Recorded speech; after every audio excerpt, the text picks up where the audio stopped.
İbrahim müəllim, qeyri-yaşayışla yaşayışı təmir eləmək və yaxud da material pulu, bunlar nə qədər fərq edir?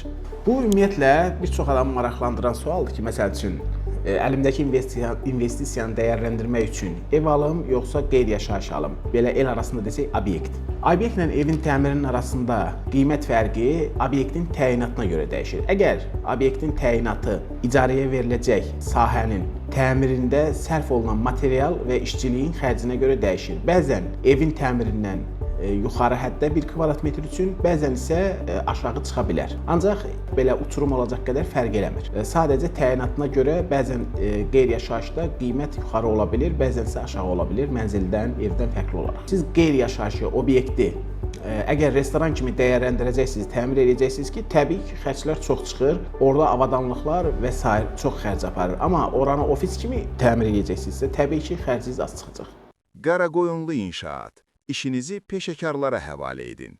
Ev təmiri və sıfırdan tikintisi ilə bağlı qeyd edilən nömrələrlə əlaqə saxlaya bilərsiniz.